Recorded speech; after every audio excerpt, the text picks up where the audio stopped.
معزز سامعین و ناظرین، السلام علیکم ورحمۃ اللہ وبرکاتہ۔ آج ہم سورہ الانبیاء کی آیت نمبر 94 سے 112 تک کا مطالعہ کریں گے، اور اسی کے ساتھ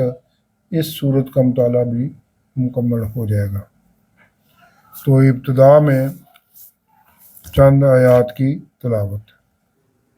اعوذ باللہ من الشیطان الرجیم، بسم اللہ الرحمن الرحیم۔ فمن یعمل من الصالحات وهو مؤمن فلا کفران لسعیہ وإن له کاتبون وحرام علی قریات أهلكناها أنهم لا يرجعون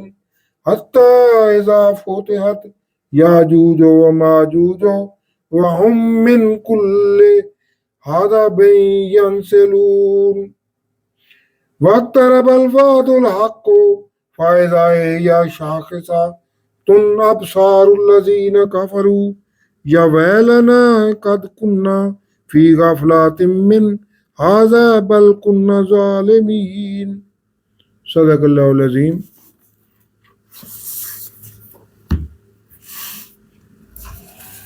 اب آیت نمبر 94 سے 112 تک کا ترجمہ اور تفسیر النور۔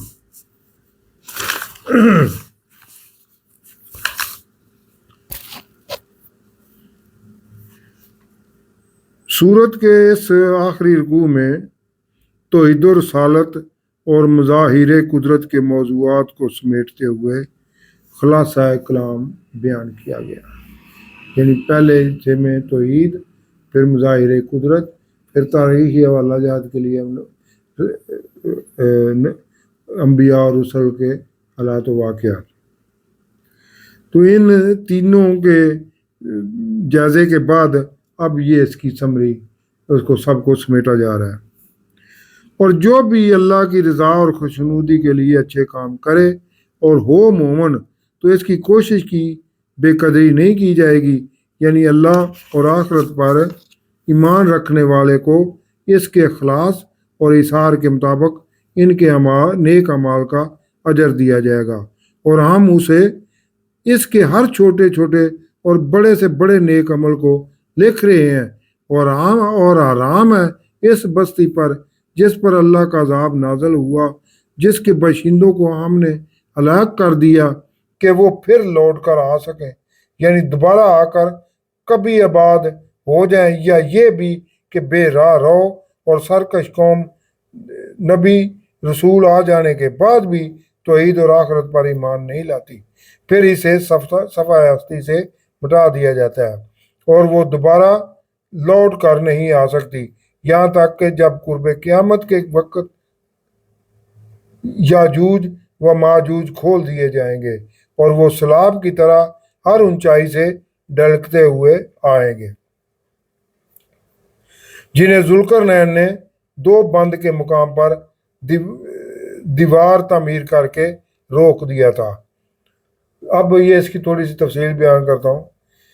دیوار اب وہاں موجود نہیں ہے، لیکن اس کے آثار اس جگہ پر موجود ہیں، جس سے دیوار کا بخوبی اندازہ لگایا جا سکتا ہے۔ یاجوج و ماجوج کے سیلاب کا یہ بھی مفہوم ہے کہ یورپی اقوام کی یلغار پورے ایشیا اور افریقہ کو اپنی لپیٹ میں لے لے گی۔ اسکینڈینیوین کنٹریز اور یورپ کی اقوام جو ماضی میں بھی مہذب دنیا پر حملہ آور ہو کر ظلم و ستم اور لوٹ مار کرتی رہی ہیں، اور آج بھی وہ بالواسطہ اپنے اداروں اور ایجنٹوں کے ذریعے بر اعظم ایشیا اور افریقہ پر قابض ہیں۔ دوسرا یہ بھی کہ یہی قومیں قیامت کے قریب پھر لشکر کشی کریں گی، جو عالمی جنگ جسے ملمت الکبریٰ یا غزوہ ہند کی شکل اختیار کر جائے گی، اور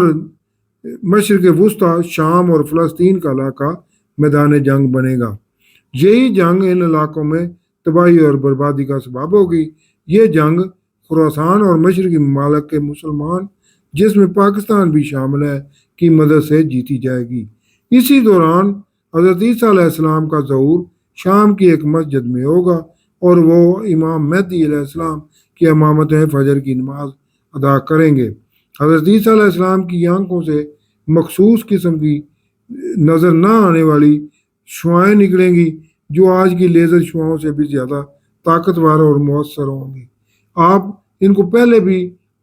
عجیب معجزات جو ناقابل یقین معجزات دے کر بھیجے تھے، اب یہ جب ان کا دوبارہ نزول ہوگا تو ان کو بھی وہ موجودہ سائنس کے مطابق ان کو معجزے دے کر بھیجا جائے گا۔ آپ علیہ السلام جس یہودی ٹیکنالوجی یا افراد پر نظر ڈالیں گے وہ پگھل جائیں گے، یعنی ہارپ ٹیکنالوجی سے الاسکا میں موجود دجالی نیٹ ورک اور شخصی دجال خود بھی آپ علیہ السلام کی نظر پڑتے ہی تباہ و برباد ہو جائیں گے، اور شخصی دجال کو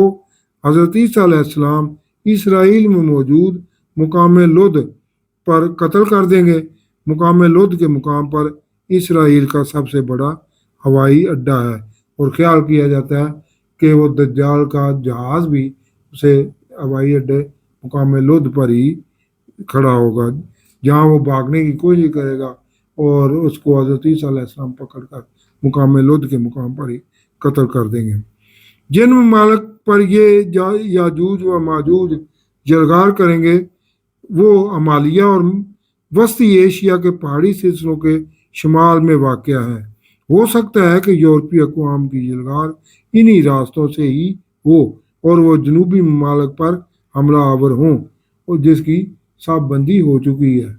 یعنی یہ ترکی کی طرف سے یہ جلگار شروع ہونی ہے، اور قریب آ جائے گا وہ سچا وعدہ قیامت کا، تو اس وقت کافروں کی آنکھیں پھٹی کی پھٹی رہ جائیں گی اور کہیں گے کہ ہائے ہماری خرابی، بے شک ہم اس قیامت سے غفلت میں تھے، بلکہ ہم ہے ہی ظالم تھے۔ بے شک تم کفار اور جنہیں تم اللہ کے سوا پوجتے ہو سب جہنم کا ایندھن بنیں گے۔ تمہیں اے کافرو اس جہنم میں داخل ہو کر ہی رہنا ہے، اور وہ اس میں ہمیشہ رہیں گے۔ وہ اس میں چیخیں گے اور اس میں ان کی چیخ و پکار کے سوا وہ کچھ اور نہ سن سکیں گے، اور بے شک جن کے لیے پہلے ہی بلائی کا وعدہ ہو چکا ہے وہ جہنم سے دور رکھے جائیں گے، اور وہ جہنم کی ہلکی سی آواز بھی نہیں سن سکیں گے، اور وہ اپنی من چاہی خواہشوں میں رہیں گے، اور بری گھبراہٹ سے، یعنی بری گھبراہٹ کیا ہوگی؟ قرب قیامت کے قریب اور قیامت کی ہولناکیوں، گھبراہٹ سے گھبراہٹ انہیں پریشان نہیں کرے گی، اور فرشتے ان سے ملیں گے اور کہیں گے یہ ہے وہ اجر جس کا آپ سے وعدہ کیا گیا تھا۔ جن دن آسمان کو ہم لپیٹ لیں گے جیسے کاغذوں کے تمہار کا مطلب سکرول جیسے لپیٹ لیے جاتے ہیں، لپیٹا جاتا ہے، پھر جیسے پہلے اس کی ابتدا کی تھی، یعنی پہلے ساری کائنات کو ختم کر کے یونیورس کو، پوری کائنات کو ختم کر دیا جائے گا، لپیٹ دیا جائے گا، جیسے پہلی اکٹھے تھی سارا مادہ اکٹھا تھا تو اس طرح ہی سب کو کر دیا جائے گا۔ پھر جیسے پہلے اس کی ابتدا کی گئی تھی، یعنی پھاڑا تھا زمین و آسمان کو، یعنی اس مادے کو پھاڑا تھا اور جس میں سے سارا یہ کائنات تخلیق ہوئی، ویسے ہی ابتدا کریں گے۔ یہ وعدہ ہے ہمارا کہ ہم یہ ضرور کریں گے، یعنی یہ دوبارہ بھی تخلیق اسی طرح ہو سکتی ہے قیامت کے بعد میں۔ اور ہم نے زبور میں نصیحت کے بعد لکھ دیا تھا کہ اس زمین کے وارث آخر کار میرے نیک بندے ہی ہوں گے، بے شک اس میں اللہ کی عبادت کرنے والوں کے لیے ایک بڑی خبر ہے۔ ہم نے انہیں بھیجا ہے، آپ صلی اللہ علیہ وسلم کو ہم نے نہیں بھیجا ہے آپ صلی اللہ علیہ وسلم کو مگر تمام جہان والوں کے لیے رحمت بنا کر۔ حضور کی ذات مجسمہ رحمت ہے، اور اس کا دوسرا مطلب بھی ہے، یعنی آپ صلی اللہ علیہ وسلم کی نبوت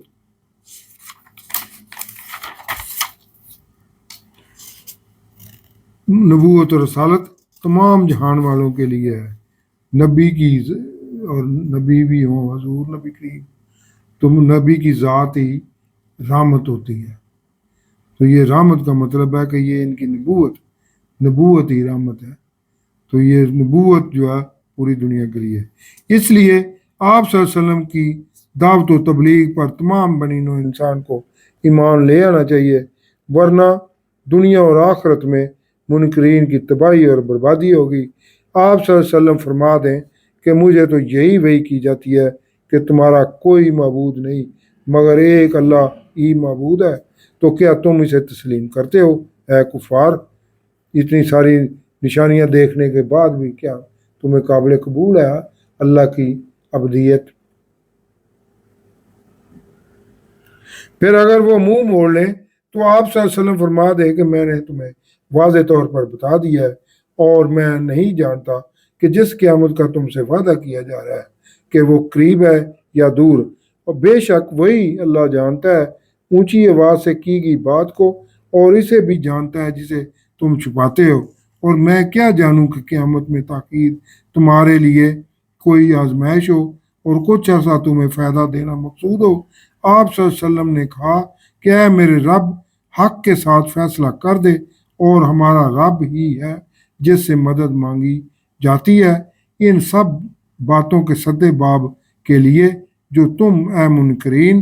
بنا رہے ہو، یعنی تمہاری مخالفت، ہٹ درمی اور تمہاری سازشوں سے بچنے کے لیے ہم اللہ ہی سے مدد طلب کرتے ہیں جو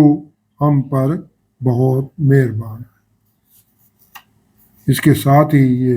اس صورت کا مطالعہ اختتام کو پہنچا۔ صدق اللہ العظیم۔